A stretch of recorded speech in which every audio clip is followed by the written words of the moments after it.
Welcome, Spartans, to Mission Debrief. We're playing every mission of the mainline Halo video game series in chronological order, discussing our experiences and giving out free samples of lore along the way. The first one's free. Wow. It's If like you'd like to Costco. play or, drugs. Oh, If you'd like to play along and have your thoughts read on the show, email us, podcastevolved@gmail.com, or drop us a tweet at podcastevolved on Twitter. If you like what you hear and want to support the show, visit Podcast Evolved on Patreon. For everything Evolved has to offer, visit evolvedhalo.com. This episode, we're debriefing the FOBs and outposts from the Reformation area in Halo Infinite. I'm your host, Colin Perkins, alongside David Arnold. Hello, everybody. And Krista Brown. Do I get an allowance for doing all of these chores? You do not. What? You get self-gratification. My Pat in the allowance back. is the weapon just non-stop talking to me. She won't stop. Last mission was Pelican Down. Our heroic trio was reunited after a nifty escape from the Spire, but their Pelican was quickly shot down in transit to the Command Spire. Chief set out to destroy a series of banished AA guns in order to continue the mission and stop the Reformation. After accomplishing his goal and enduring a few more Escharum shit-talking rants, he confronted the Spartan killers Tavares and Hyperius. Chief won, of course, and proceeded to have a much-needed heart-to-heart with Echo 216. Now, as we are in this new area, which we'll go over in a second, the door to the Command Spire is locked, but a series of 4 beacons nearby seem to hold the key. But John and the weapon decide to loosen the banished grip on the area before reestablishing the local FOBs and destroying the final 2 outposts, Annex Ridge and Riven Gate. Date of the game, still May 28th, 2560. So we finished Pelican Down, and I always check for whatever reason. I check my completion, so I'm at 71% complete, and after doing everything on that Pelican Down area. So we're getting there, and we have lots more to do here. I'll cover that in a second, but before we do have a little bit of a cutscene, which David's going to take us through. Yeah, so obviously this picks up right where we left off on Pelican Down. So you press the button, press X to grieve, or get into Pelican. Dead Pelican that rises from the grave for no reason. And it's a nice little piece of dialogue. I like that the main missions are kind of interspaced between like time aboard this Pelican with the characters talking to each other. I'd like to see more of this. I think this is pretty cool. So the pilot kind of just chimes in. They just had their lovely moment. They're friends now. And he's just like, how long since I met you? 6 hours, maybe 7. It's been eventful. Because quite a lot has actually happened here. Which is like a typical Halo game. It all takes place pretty quickly. He was 6 months by himself, which is kind of crazy. It's interesting. Like, 6 months by yourself on a Pelican. Yeah. Which is pretty hardcore. Also, it didn't crash, so that must be some kind of, world record. 6 months on a Pelican with 0 crashes. Well, maybe he did, but this Pelican's invincible because it crashed in the previous mission, Krista, and it was totally fine. It's an invincible Pelican, the first of its kind. He just took it up and it just left away, no problems. There's a cool little moment where the weapon pops up here and asks John, is he okay? Because obviously they shared a moment here in the previous mission of him confessing that, like, I failed Cortana, all this is kind of because of me. He's pretty guilt-riven. And the weapon is kind of questioning, trying to understand, because she doesn't have any of the backstory. He doesn't understand how you let her down. Your whole mission was to destroy her, and you did it, because she's dead. So why do you think you failed? Why sad? And then, there's a bit of back and forth here, kind of filling in some gaps for us of, like, who was supposed to deploy, what was the point to do it. So it looks like Halsey switched her on. Chief deployed her right before Atriox came along. And kind of just, I don't know, it doesn't fit in. It just kind of says it's Chief describing how Atriox just beat the crap out of him. He describes it pretty well, which is kind of cool. Obviously, it's dwelling on Chief, which is pretty. So we're kind of ready for the rematch at some stage. It's going to be really interesting. I think what they're trying to get across here is that he's sad like the goal, the mission was clearly to stop Cortana, but he wasn't the one. Like Cortana seems to be gone, but Atriox beat him, and so he doesn't necessarily know what happened to Cortana. I think he wanted to be around for that. Again, the story's not over. Yeah. So I think that's where some of this emotion is coming from when she's asking if he's okay, because there's still a ton of doubt right now. Yeah, right? he doesn't We know don't what happened. He doesn't understand yet. Which is fair enough. He says he just remembers waking up in the Pelican after being knocked kicked ass by Aatrox, and that's kind of it. Mhm. And she just kind of says, "You need to know who killed her. You want to know. It's very important to you. It's very Right. important." It's a great moment. It's good understanding here. I don't know, man. It's just a good moment. I really like it. Yeah. And then there's the token. It's the ring. It's not like the others. Something else is here. Yeah, like we know that. You've told us 1,700 times in every cutscene. There's a sentence about this ring is different. So that doesn't really make sense. And then it's kind of like she says, "Am I still here because of this?" And then the pilot cuts you off and says, "We're going to drop where you want to go." Chief is like, "Drop me in close." So you're being dropped off at the command spire. And then there's a small little sequence here of Chief fighting. You kind of just clear this kind of landing area, kill off some elites and some grunts. And another quick little cutscene. You put the weapon on the pedestal. She snaps her fingers but can't get in. And then she's kind of constantly snapping her fingers, which is pretty funny. Trying to kind of figure her way not getting in. Then she says somebody's altered the code, so I can't get in anymore. And then I don't really understand why they draw the line here, but you see the beacon shooting up, and then that's suddenly they both agree, okay, that's where we gotta go. But these things are almost always shooting. I don't really know. But I thought there was a funny line here where he's like, "Plan B," and she goes like, "Plan B? I thought we were higher." In terms of we've had so many plans go awry. But I don't understand the connection here with seeing this thing shoot off and they're immediately knowing that's where we have to go. I don't know. That's kind of it. Yeah, she does. She seems to just figure it out. What does she say straight here? away, which is a bit weird. She's like, "Hey, those beacons are where we need to go." It doesn't necessarily make sense, but she goes, well, here she goes. She says, "Those beacons are part of a ring-wide communications network. They can adapt to any frequency, any purpose. It's incredible, really.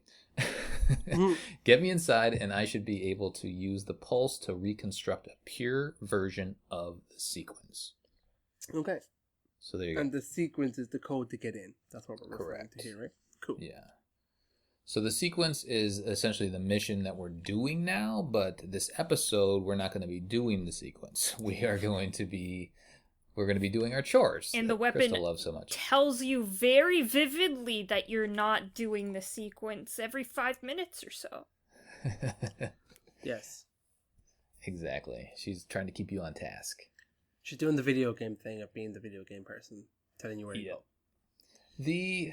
So she also did one more thing on this last, cutscene is we assume that the Harbinger is the one that's blocked her from opening the command spire, right? Yes? I think. Yes. Based on the previous cutscenes where you see the Harbinger, where she's very interested in the with the weapon, saying that she's very intelligent but very vulnerable. So it looks like it's a weakness to exploit. So it's kind of hinted at very heavily that she's the one scanning, she's the one assessing the weapon here, trying to find out what she is, what she knows. Obviously, if she can manipulate, it's clear that the Banished and the Harbinger are having a hard time, like manipulating the ring's control schemes, and obviously we have the prisoner kind of like audio logs telling us like how they're abusing him to kind of open things and do things for them. Yeah. So I like the idea. She's like trying to understand Cortana. She seems to not comprehend AIs, which is really interesting. I don't know. It seems weird. Point.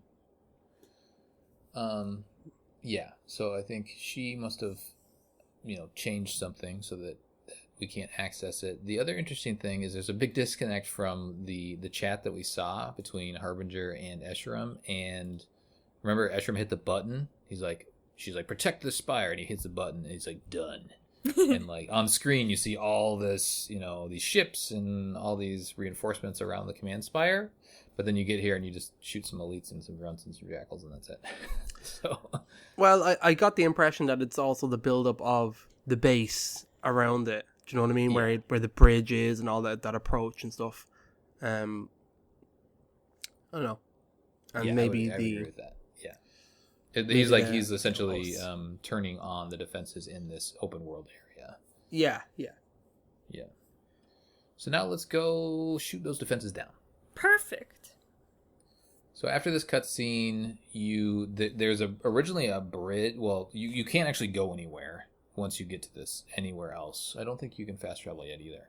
I guess I didn't try, but it drops you off in this little section of land. You can't use your grapple shot to get across. There's a bridge, but it's not extended, so you have to just do this thing that we just talked about before you can proceed. You can wander around the area. You can grapple shot all the way around this area. There's not really anything to find, but there's this giant spire that you can climb up if you really want to.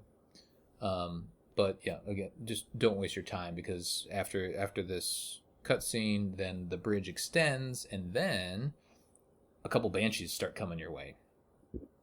Oh, And yeah. How there's a convenient. Hydra. Yeah, exactly. And there's a Hydra right there at the edge of the bridge that you can use to shoot them down. Or you No, can Colin. No, Colin. You have the grapple shot. Yeah. That's what you use to take out banshees in this game. You don't Correct. shoot banshees. Correct. Yeah, you hijack them immediately. But it was one of those things where, this is about halfway, a little over halfway of the game, and I've already done lots of exploring, and then it opens you up to this next world, and if you go to the map, you're like, oh, I got to go to these 4 different beacons now. Oh boy. And I know, David, you liked this section of the world, and that I loved wasn't a downer for you, but for me, especially when I was trying to mainline the game, I was like, oh boy, now I got to go do all these other things, and ugh. And I hadn't had enough valor to get the wasp yet, so it felt a little bit like, I don't know, like a chore.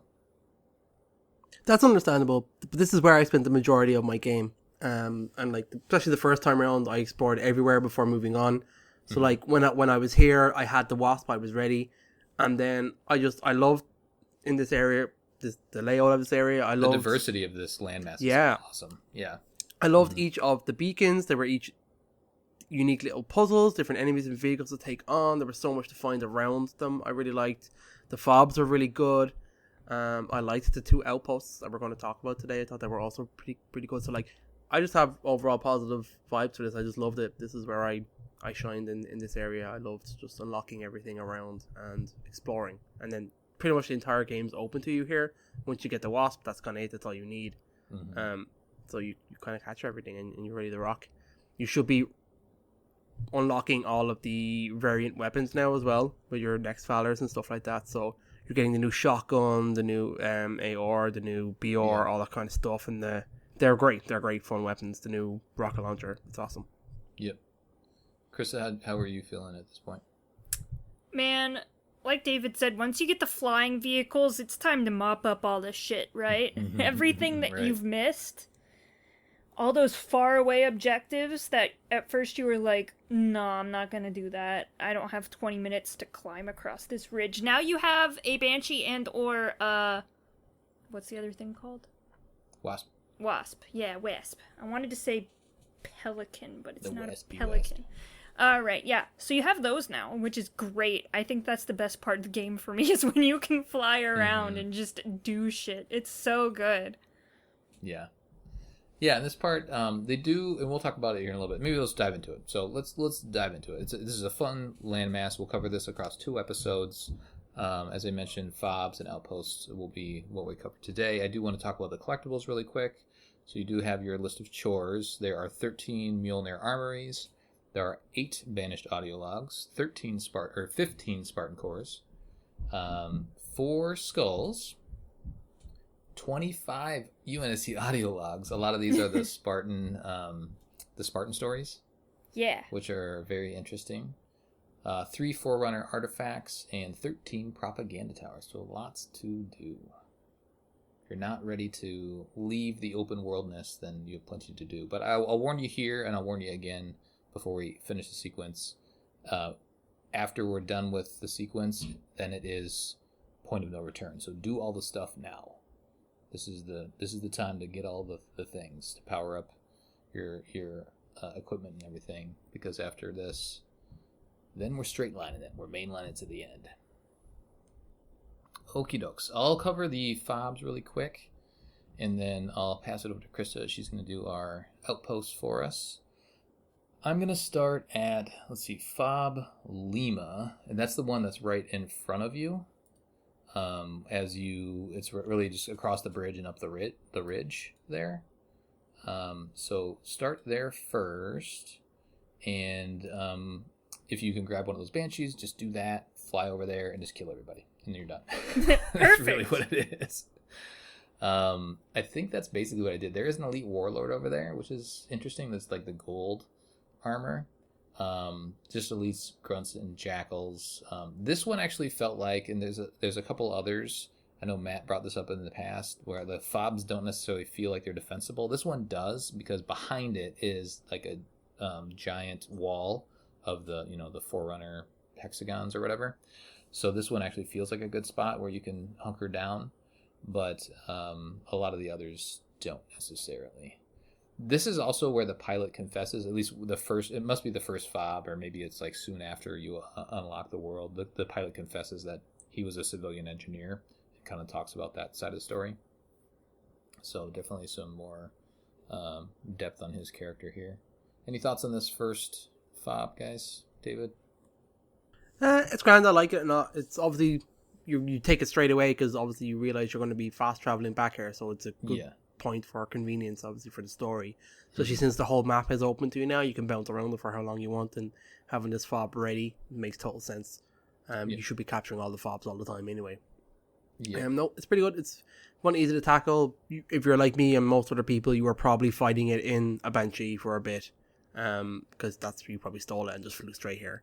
That's kind of what I did. But no, I think it's funny that like there is a fob here and an enemy base at the gate. They're so close to each other, and yet they almost never interact. But sometimes they do. Sometimes they'll cross each other's kind of fields, and you can see a little fight break out. It's kind of fun, especially with the guys that have sniper rifles and stuff. You can hear them taking pop shots at the enemies down at the gate.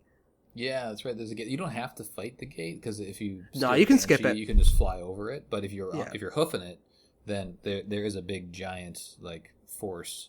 Well, it's not giant. There's a decent sized force that you gotta fight through to get up to the fob. For sure. Krista, any other thoughts? No. I mean, just at this point, I'm just air vehicling everything now. Yeah. Like I'm not stepping a foot on the ground anymore. The ground is for losers. So. Well, I want to bring that up here. I guess I'll mention it here because you're kind of heading down the path that part of my frustration, and I love, again, this chunk of land, there's lots to do. It's very diverse, but if you are just flying around, you're going to miss a lot of it. Oh yeah, definitely. Like in the previous landmass before Pelican Down, I guess the second open world area, like you had to be in the Razorback and the Warthog, and you didn't have any vehicles yet. So you're just tooling around, right? You're there on your 2 feet or you're in a vehicle. And here, it's just much easier to pop around, which, again, is good at this point in the game because you probably are, I don't know, you're feeling more powerful and you're wanting to fly around and you're wanting to move things forward. But there's a lot of cool stuff that you can miss if you just do it that way, too. I mean, 100%. But this is my second playthrough, so I don't care. Yeah, exactly. Yep. So Fob November is the next one. I tackled this in the northeast, and this is the one right by the lake that's wide open. I love this area. This is cool. It's pretty. Yeah. It's very pretty. Yeah. Super cool. And it's got nice vistas of like the mountains in the background. And yeah, it's a weird spot to have a fob, I guess, right by this lake that's wide open that you could easily, I guess, just bomb the hell out of. But it is what it is. So head up to the northeast, grab Fob November. There are lots of brute miners around in this area, grunts. There is for me anyway, there was a brute major with a skewer on the platform. So I think I got shot down with him. I don't think I was able to clear this whole area without getting shot down or my wasp going down. David, did you make it with the wasp, or did you get shot down?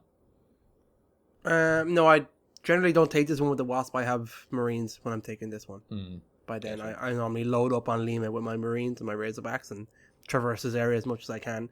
Yeah. I love bringing my marines up to. We'll talk to it later. The beacon here is really cool. There are That's Marines in generally this what I do. game? Oh yeah, oh yeah.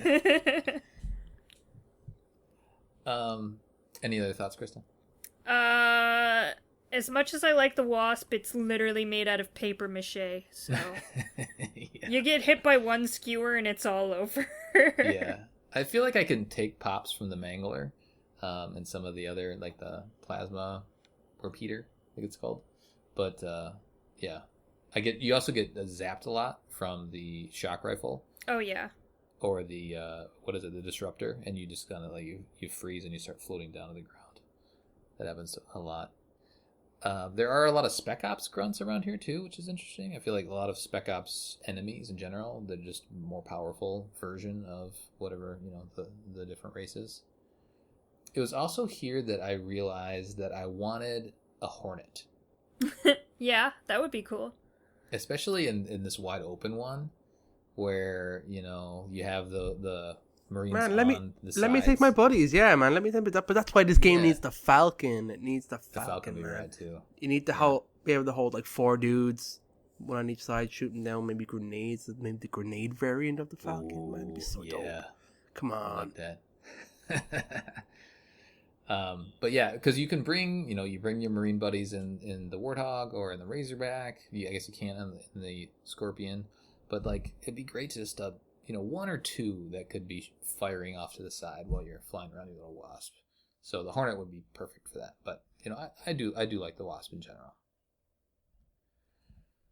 All right, the next one is Fob Kilo. Where is Kilo? Sorry, I don't have this marked on my map. Here it is. So southern portion on the western side of the map. So kind of close to one of the Annex Ridge. Yeah, right across from Annex Ridge, essentially. So head over that way next. I didn't really write much down on this one. It was just, hey, there's a bunch of different brutes here, and I brought my Wasp over there. Let's see here. Oh, after you capture it, the weapon says, oh, well, this comes into play when we go and tackle the Annex Ridge. But she does say specifically, there are a lot of key Forerunner sites nearby. Curious what Escharum was looking for. It's a little foreshadowing for what's to come. Any thoughts on Kilo, David?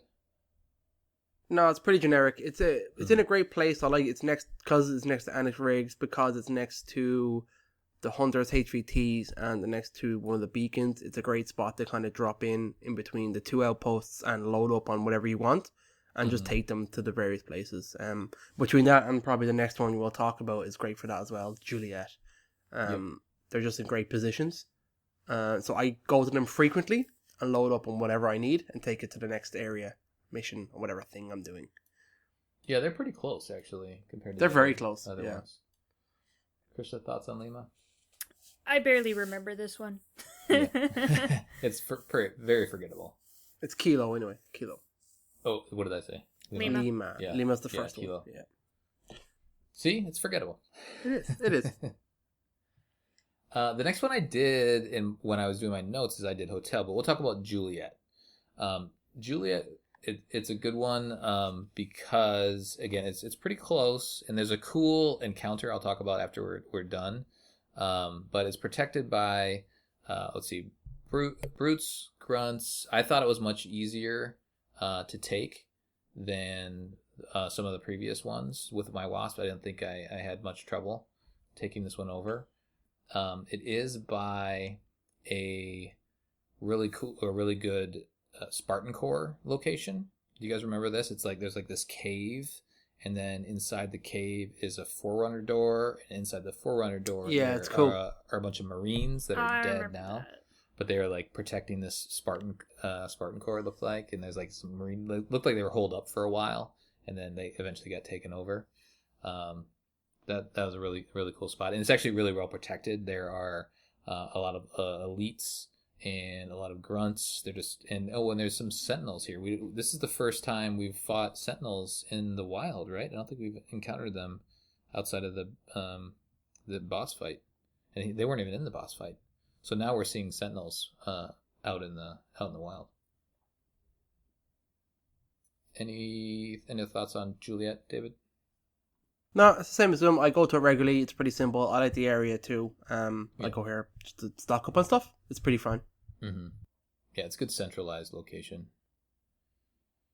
Thoughts, Krista? No, it's nice. It's useful. Not very memorable. You can't remember most of it, but yeah, not memorable but useful. Yep. Okay, so that was Juliet. The last one is kind of the furthest to the west, and that's Fob Hotel. And this is the one. If you don't have a wasp, you do kind of need to hoof it around because there's this giant gap in between the landmass. So you can kind of hoof it up and around to get there, or you can just wasp it or banshee it across. But this one's actually really well defended, and they shoot you down pretty quick here. There's lots of disruptors, skewers. There's people on ridges. It's really well defended. So I felt like this was one of the most interesting fobs to take over. Just from like a defensive standpoint, it wasn't easy. I think my wasp got shot down right away, like with a disruptor, and then I tried to fly again, and then I kept getting shot down by a disruptor. So I was like, "F it, I'm getting out of this thing," and then just slowly sniped around from there. David, how did you approach it? Yeah, I'm pretty sure. I think I fought this one from the air a couple of times. If Hotel is the one I remember, it does have a Banshee kind of loading dock nearby. I think it does. It does. Yes, Yeah, I'm there right. now. I like that. I like the fobs to have a purpose. So this one's cool because you can always get like 2 Banshees loaded up here. So it's pretty good for that. Mm-hmm. The other thing, the weapon pops on, and she says, "This location." After you take it. She says, "This location was one of the most fiercely fought over in the first 48 hours of the fighting," which is, some interesting lore tidbits.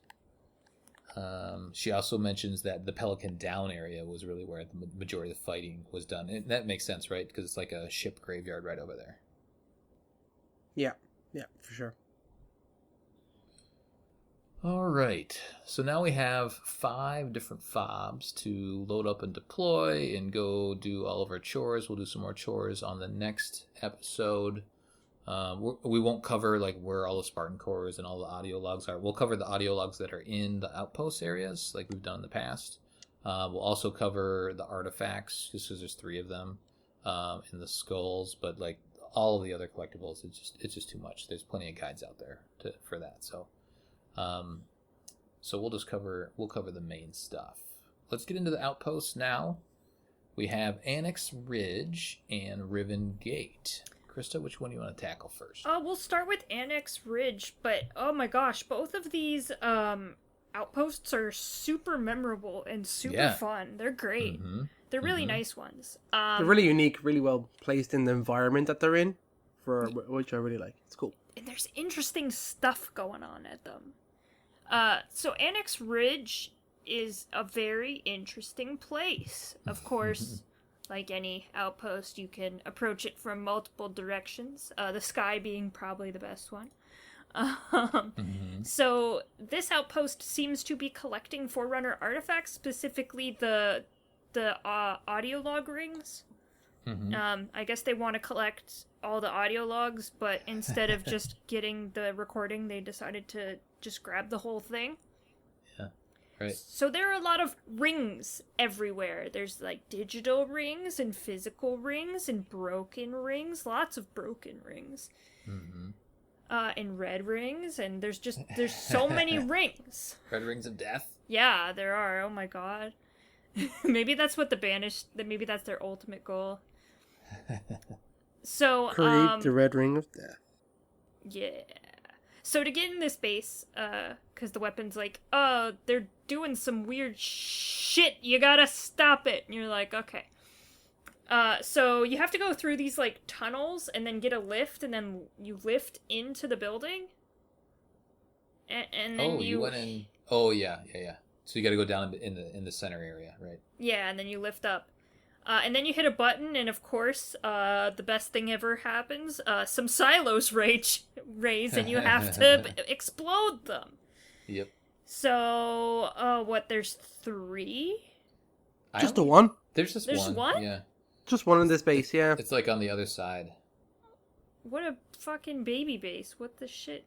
It's spread out though. Like you got to go use a man cannon to get over there. All that fun stuff. Yeah, and of course, like, everything in the world wants to murder you as you're trying to get there and get the silo, but you explode the silo, and that's it, but it's pretty cool. It's a really fun base to walk around in and check everything out, and there's holograms and shit like that to look at, so this one's really cool. I liked this one a lot.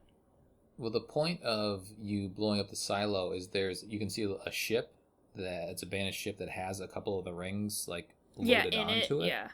And so you're trying to stop that ship from taking the rings and letting Escharum, do some research and stuff.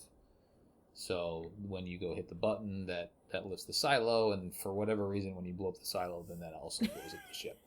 For some reason. Yes. Nice. Correct. Science can't explain why it does that. Right. Yeah, it was probably in the middle of being refueled or something. There's some cable connecting the two, pumping fuel in, and you blow it all up. Yeah. I mean, it is right next to it. So. Yeah. Any other thoughts, David, on this? No, I love it. I mean, each of the different ways of attacking this are great.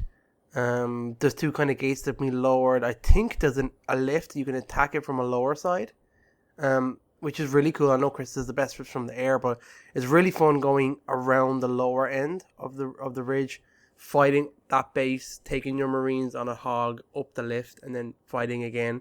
It's definitely the most difficult way to do it because you're fighting constantly, but it's fun. It's great. It's good. They've got some good reinforcements, some good fights in here. Just bring some Marines that you can rescue, and you can get just a whole bunch of you running around this base, rescuing dudes and shooting stuff. So it's very simple. I just like it. I mean, it's just pushing buttons, really, but I like it. It's cool. Yeah. Yeah, it's cool. I mean, I think the realization, like, they're doing some things with these rings. This is neat. I need to stop them from doing that. It's a little extra motivation, especially after you've captured a couple of them and listened to the audio logs. So I think that's neat. Good tie-in. And speaking of, so there's 2 audio logs. You want to see 2 banished audio logs, and they both play into the story. I think these are really well done. These 4 in particular. So why don't we start? We'll play the UNSC audio logs, and we'll comment, and then we'll play the banished ones afterwards. I completed a perimeter circuit around that cliffside outpost. We confirmed the presence of Forerunner tech, those same ring-shaped artifacts we've seen elsewhere. The banished are studying them, harvesting samples, sending them to God knows where. Spartan Rosado and I were curious where they were going, so we kind of sort of hijacked the banished transport they've been loading up. Autopilot's taking us away from the ridge to an unknown destination. As soon as we know where these samples are headed, what Escharum wants with them, we'll let you know. Rosado, you hear me? I can't get a clear view on what they're loading into the Phantoms. I can get confirmation on the signal spikes we're detecting. You're right. It's Forerunner. That explains the high security. Good work, Jade. I'm suddenly less interested in what the banished are transporting and more interested in the destination. Time to hitch a ride? Stowing away on that Phantom would be simpler than breaking through all that security. I don't like it, but that seems like the only viable option. That's a truly awful plan. Oh, don't worry. As soon as we're clear of banished airspace, I'm commandeering the Phantom and coming to pick you up.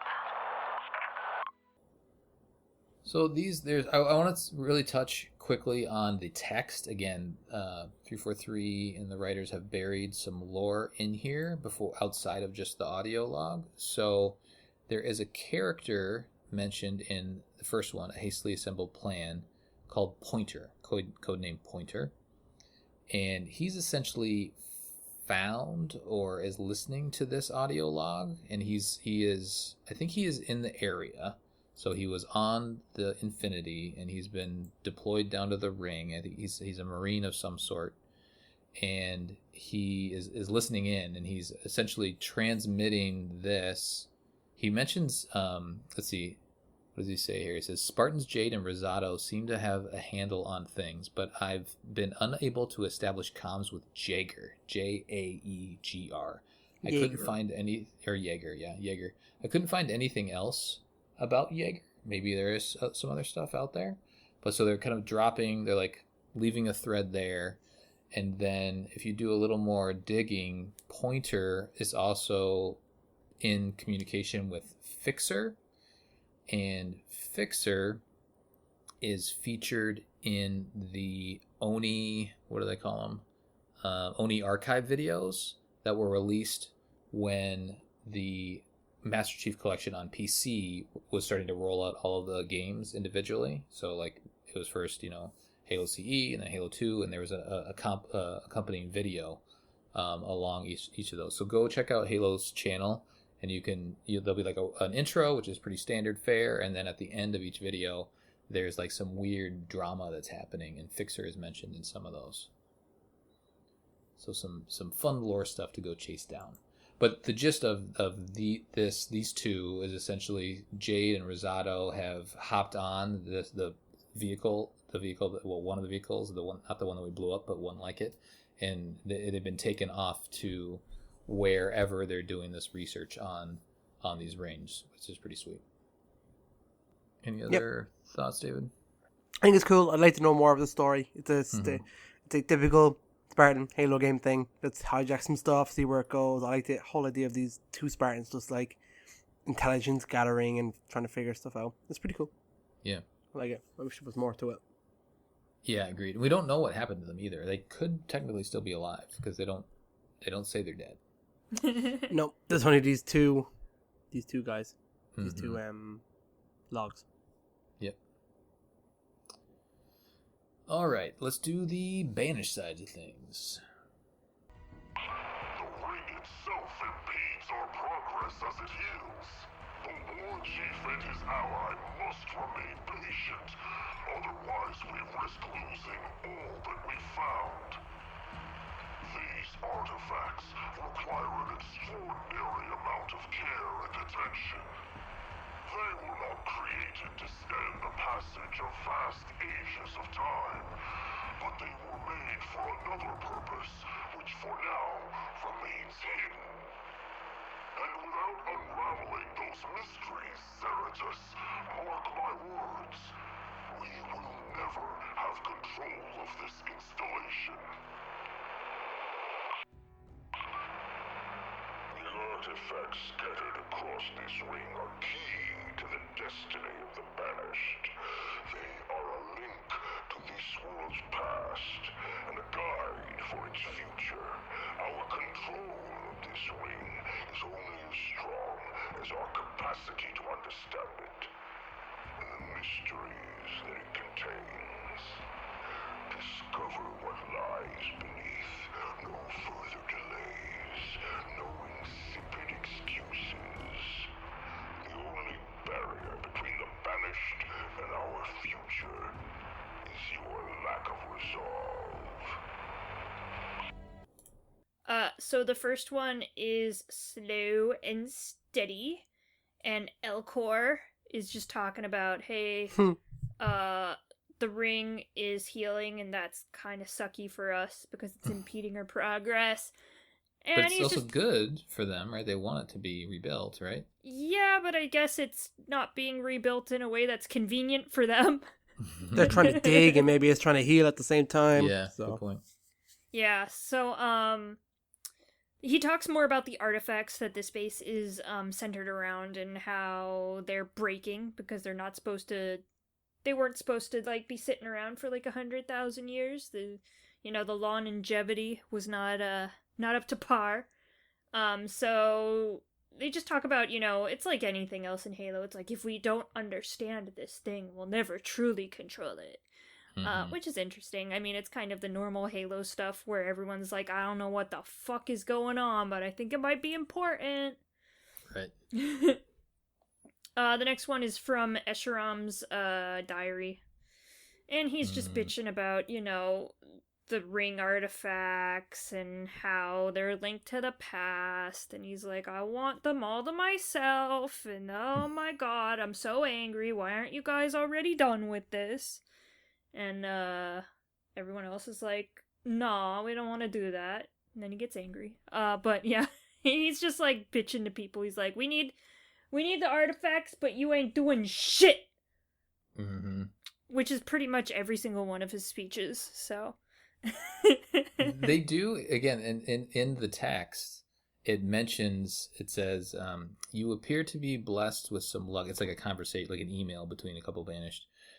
You appear to be blessed with some luck, Dovanir, despite your staggering failure, the loss of a siege hauler, and no less 3 intact artifacts contained therein. The war chief appears to be unaware. So he's essentially referring to the Spartans that stole or hijacked the last one, which is kind of neat because it ties them together. The other interesting thing is Zeratis is mentioned in both of these in the text of the audio logs, and Zeratis is one of the high value targets that we're gonna kill in the next episodes. Nice. So his lore, and David will read it, is he's essentially, when they go out and when the banished go out and find artifacts and things like that, like he's usually there protecting it or part of those patrols. He's a very mean guy. Mm-hmm. Yeah, so overall I really like this one. Let's go talk about Riven Gate. Oh, Riven Gate's the best. Mm-hmm. Oh, it's so cool. It feels like a proper siege of a base. It's really, really nice. So it's literally just a base that's connecting these two major parts of the Broken Ring. So you pretty much have to pass through Riven Gate if you want to get to the other side of that ring, especially if you're on foot. I actually think you should do this one on foot because it's way more fun. Because it feels like a siege when you do it on foot. It's very cool. Yeah, this one is great. Basically the main goal in this is to just destroy Riven Gate. So you go in there, there's a barrier that you gotta take down, so you like press a button, you destroy a power source, an energy barrier goes down, you hit a button, expose the fuse thingy, and then you blow it up, and that's it.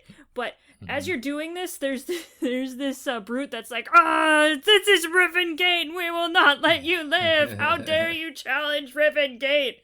It's like, oh shit, it feels like a proper boss battle. I love this one. Yeah. Just because it just feels really cool. This guy's like screaming at you and you're like taking over the place.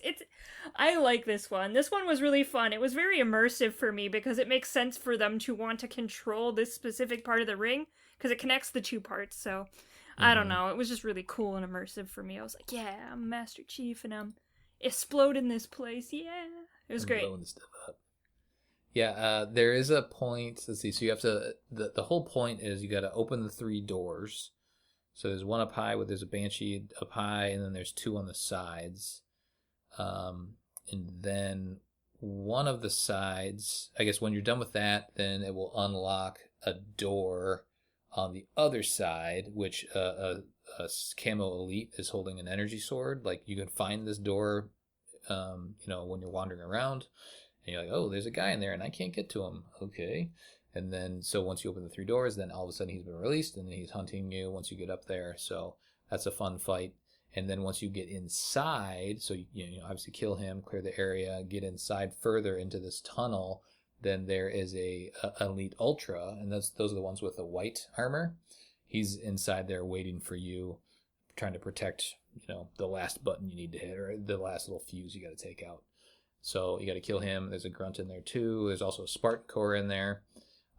So take everybody out, do the fuse thing, and then you've officially taken over Riven Gate.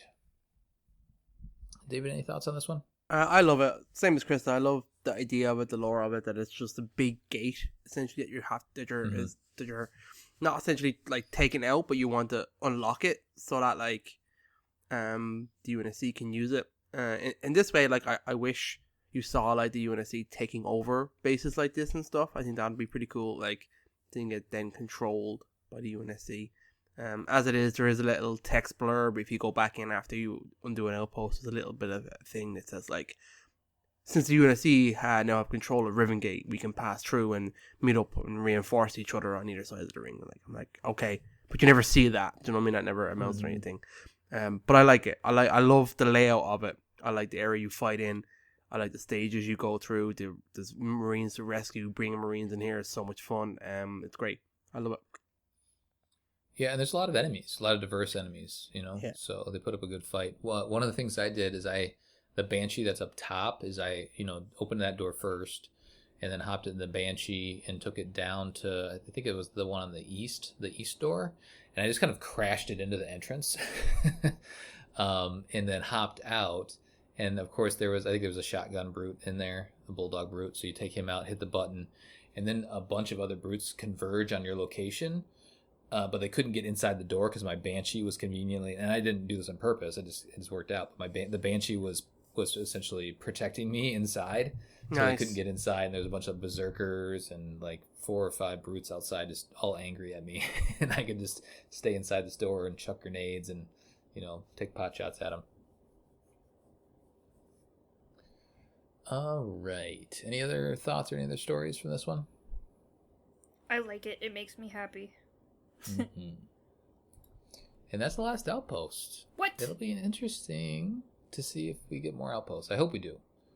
I hope we get, we've talked about puzzles and stuff like that in Halo Infinite and how they're kind of not great. Like this one is, I guess, kind of a puzzle. You got to open the 3, and then you got to go inside and then hit the fuse. I guess it's not really a puzzle, but No, in a weird maybe way, it makes more sense in this one because the whole point of it is to open gates. To Yeah. open the gates so you can get through it. So like, yeah, okay, Mhm. the objective is to push the button to open the gate. That's fine, because it actually makes sense, as opposed to like all of them just being push buttons to open doors and then yeah. shoot the thing. But when you do hit the last fuse, and maybe it opens when you do the 3 gates beforehand, there is like a little side tunnel that you can get into. So like just the whole design of this area is pretty neat. I just want to hang out there and live there. It'd be great. Okay, let's do the audio logs. There are 2 and 2 again. We will start with the UNSC. Hey, Svarro. Since you and your teams are running some serious guerrilla ops on those banished convoys, Spartan Griffin suggested I pass this intel along. We're seeing a significant increase in traffic at the banished outpost near the trench. And, by the way, significant means huge. We think it has to do with the ring's spine. Maybe it's research. Maybe Eshrom's gonna try to patch this thing up. It's not yet clear. But at any rate, if you and your team wanted to hit the banished where it really hurts, the convoys are bunching up on the other side of the trench, moving slow. Easy targets for things like Kavan. Security in this part of the ring has increased by several orders of magnitude. Prolonged focus on that channel structure. Hold.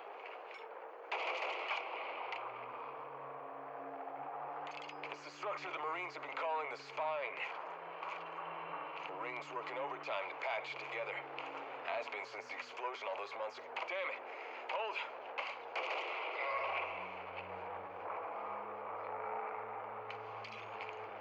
The Banished want this ring. And they want it intact and fully operational. We have no choice but to... Oh, come on, hold! The first one is fairly interesting. It talks about, they're fighting around this area. They mentioned Spartan Griffin, and they're just seeing more traffic from the Banished near this trench over here. And I think the trench is also the spine. They also mentioned the spine.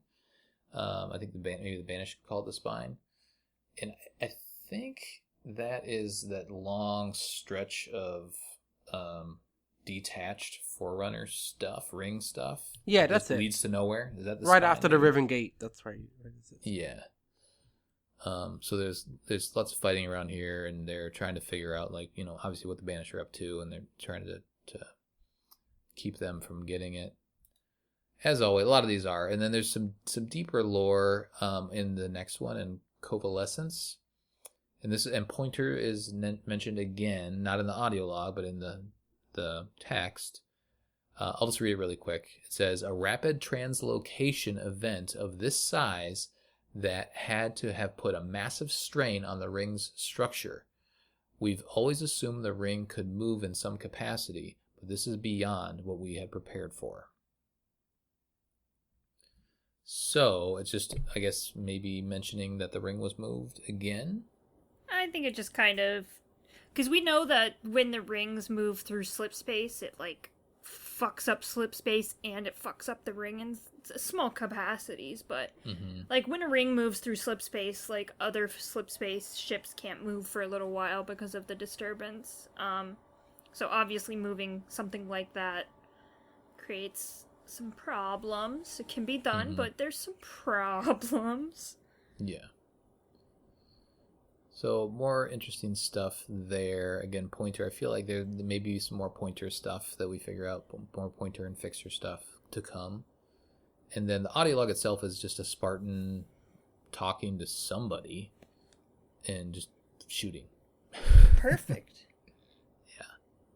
All right, let's do the Banished. This place continues to confound us, brothers. Scouts of the Great Spine have confirmed that the ring's efforts to repair itself are well underway. One thing is certain. We need only slow the demon down long enough for this mighty ring to be whole once more and ours to control. He must be the focus of our forces.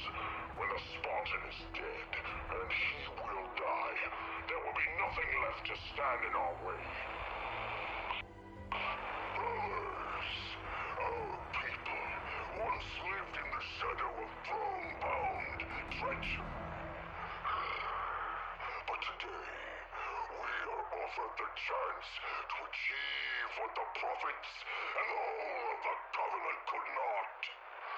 Humanity's last champion has returned. As we speak, he marches amongst us.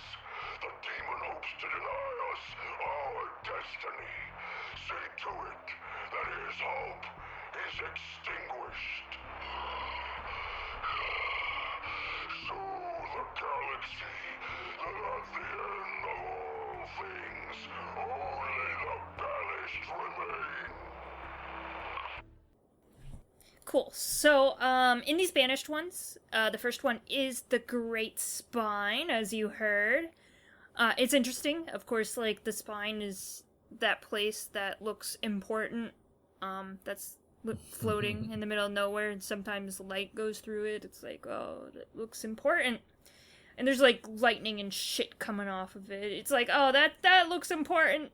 So, you know, at this point, the Banished know that Master Chief's around fucking up their shit, because at this point, we've destroyed all of their bases. So I hope they would know that we're around. So they're like, we'll just stall them until, you know, the spine is complete, because it's taken 6 months, and it's only this complete, so I'm sure we can, you know, keep them at bay for 6 whole months. So that's the first one. Well, I just want to chime in with that. So it sounds like the ring is slowly repairing itself, and that's without activating the spires. Yes. So it's like naturally repairing itself, and then the Reformation and the spire stuff is like gonna do it really fast. It's like the quick heal.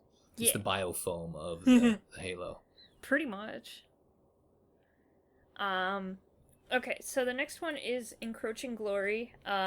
And this one has the little subtext that doesn't actually go in the audio log. This one says, the rumors are true. The last Spartan has returned to Zeta Halo. Let him march on Riven Gate. Let this great maw of the Banished swallow him whole. Let us achieve glory undreamt of by the Covenant.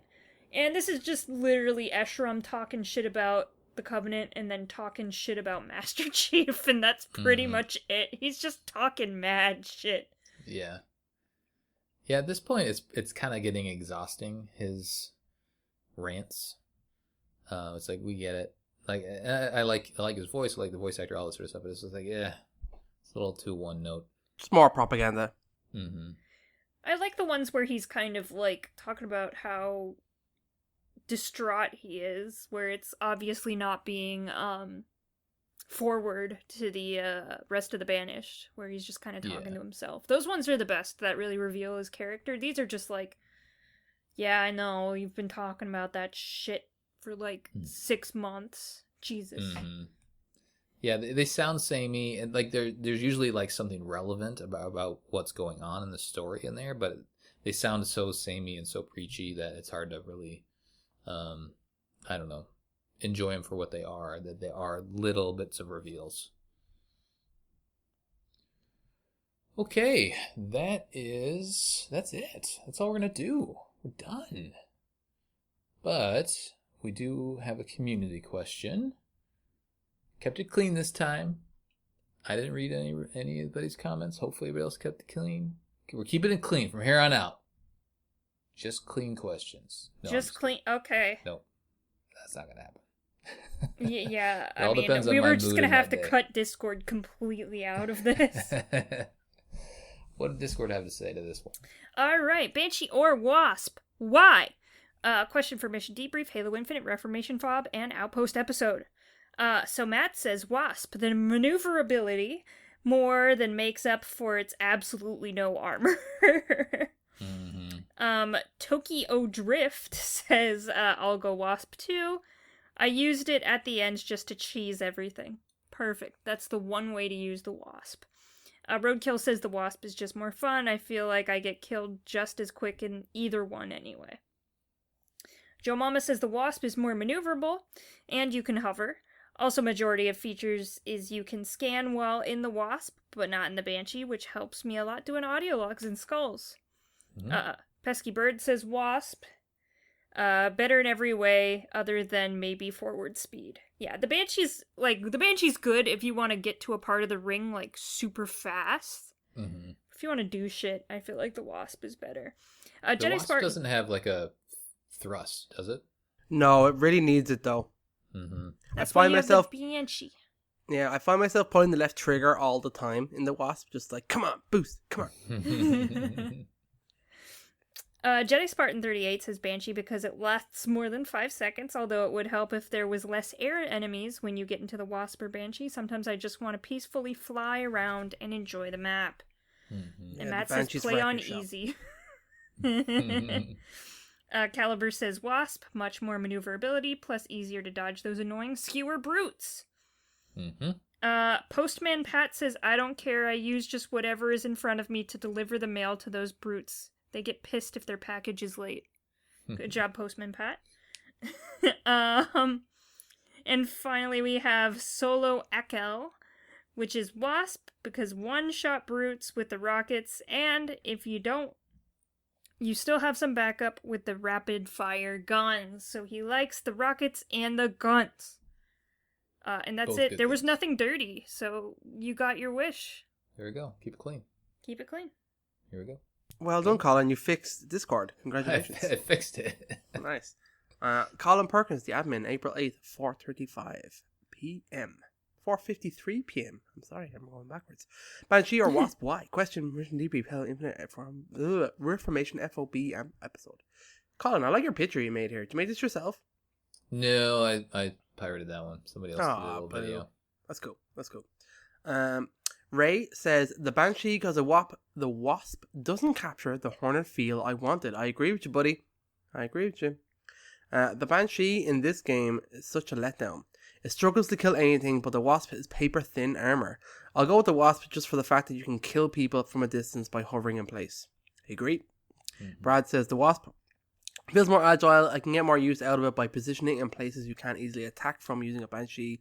Besides, the missiles feel stronger than the Banshee's fuel rod cannon. I also agree with that. It's pretty good. And they track, which is important.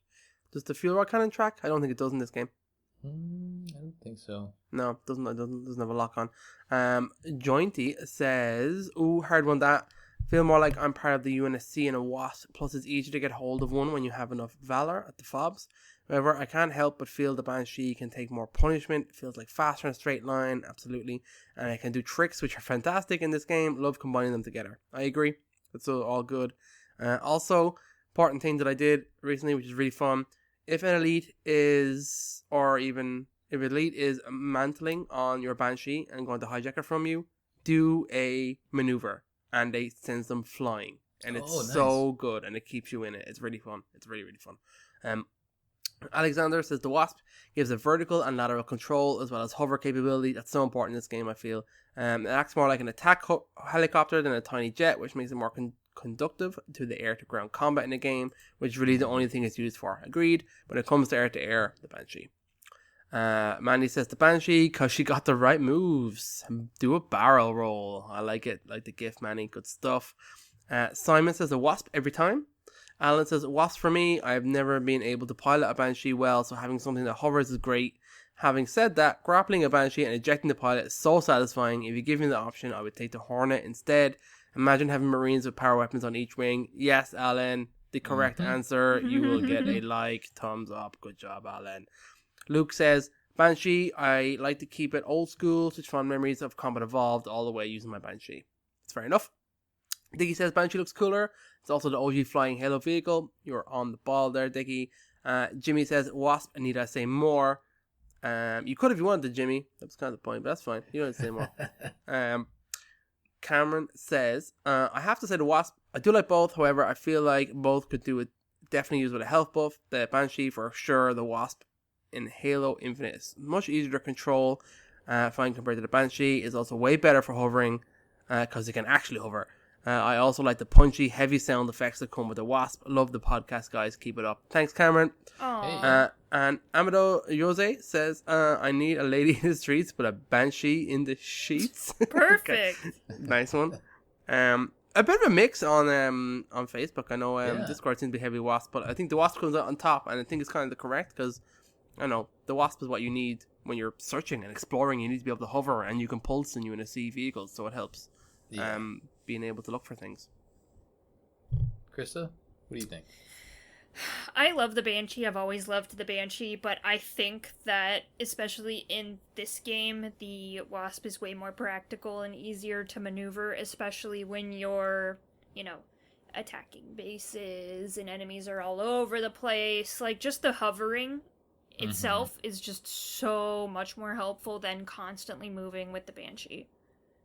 And now I'm Totally sad. Yeah.